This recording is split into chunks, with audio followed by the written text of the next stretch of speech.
नमस्कार दोस्तों, मैं मुकेश सिंह परिहार आपका हार्दिक स्वागत करता हूँ स्कूल विथ एमआर क्लासेस पर। जैसा कि आपको पता है कि सफलता सीरीज़ के तहत डेली क्वेश्चन कराया जा रहा है, लेकिन आज हमने प्रश्नावली 3.3 स्टार्ट कर दी है। ठीक है दोस्तों, और 3.3 में आपको पता होना चाहिए, थोड़ा इसके बेसिक पर बात कर लेते हैं। 3.3 में आपको मालूम होना चाहिए कि हम कौन सी विधि पर बात करेंगे। विलोपन विधि पर बात करेंगे।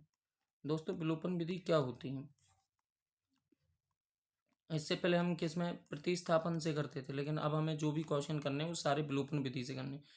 विलोपन विधि में क्या होगा, कोई नहीं, कुछ एक इस तरीके से समीकरण दिया होगा और इस तरीके से इस फॉर्म में एक कोई समीकरण होगा A1 B1 और C1। इस तरीके से दो समीकरण होंगे A2x और B2y और C2। इस तरीके से दो समीकरण होंगे आपके सामने।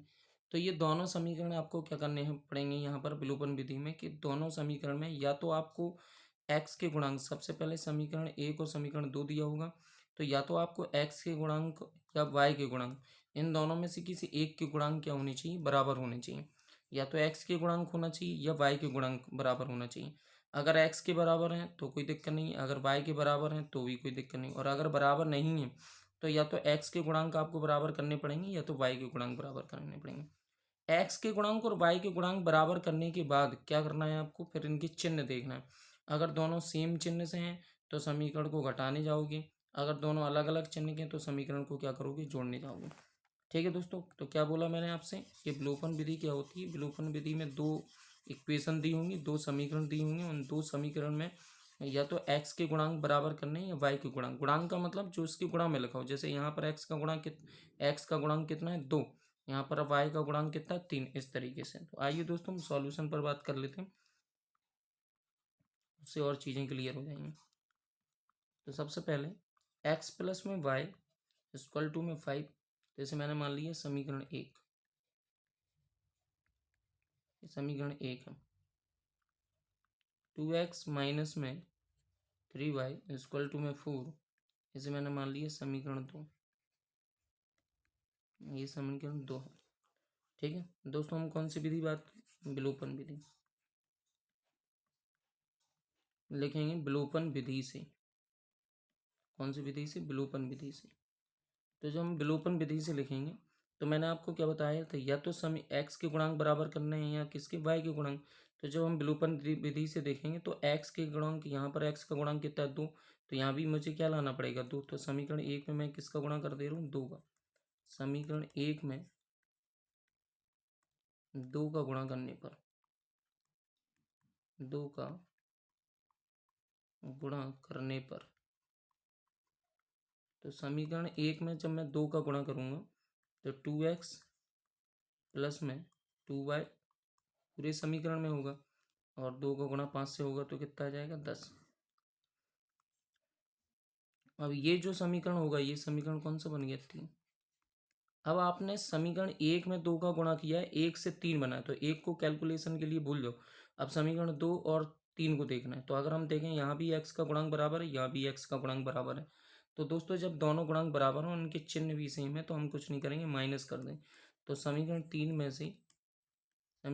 में से समीकरण दो को क्या कर देंगे, माइनस कर देंगे। ठीक है, समीकरण 3 क्या था, 2x प्लस में 2y इक्वल टू में कितना होगा, 10। ठीक है, और समीकरण एक क्या है, समीकरण दो क्या है, समीकरण दो है 2x minus 3y equal to में 4। अब आपको पता होना चाहिए, जब हम माइनस करने जाते हैं तो जो साइन होते हैं वो क्या हो जाते हैं, चिन्ह। ये प्लस का था तो माइनस का, ये माइनस का था तो प्लस का, और ये प्लस का था तो क्या हो जाएगा, माइनस का। ठीक है दोस्तों, अब जब हम इसे सॉल्व करेंगे तो ये कैंसिल आउट हो जाएंगे, 3 और ये दोनों प्लस प्लस के हो गए, तो 3 और 2 5y, और यहाँ पर कितना बचेगा, 6। तो यहाँ से y की वैल्यू कितनी आ गई, 6/5। अब आप या तो समीकरण एक में रख दें, दो में रख दें, या तीन में रख दें, किसी में भी रख दें, उससे आपको किसकी वैल्यू मिल जाएगी दोस्तों, उससे आपको x की वैल्यू मिल जाएगी। तो यहाँ से समीकरण एक में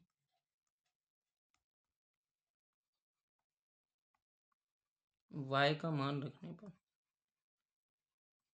y का मान रखने पर, समीकरण एक में जब y का मान रखेंगे तो समीकरण एक क्या है, समीकरण 1 है आपका x प्लस में y इक्वल टू में 5। y की वैल्यू कितनी है दोस्तों? 6/5 इक्वल टू में 5। 6/5 उस साइड आएगा तो क्या का होगा दोस्तों? माइनस का। तो माइनस का 6/5, ये 5 से 5 पंजे 5, ये 25 और ये कितना आ जाएगा 6, तो 19 में कितना आ जाएगा 5। तो x की वैल्यू कितनी आ गई? x की वैल्यू दोस्तों आ गई 19/5। बस आपसे यही पूछा था, x और y की वैल्यू 19/5।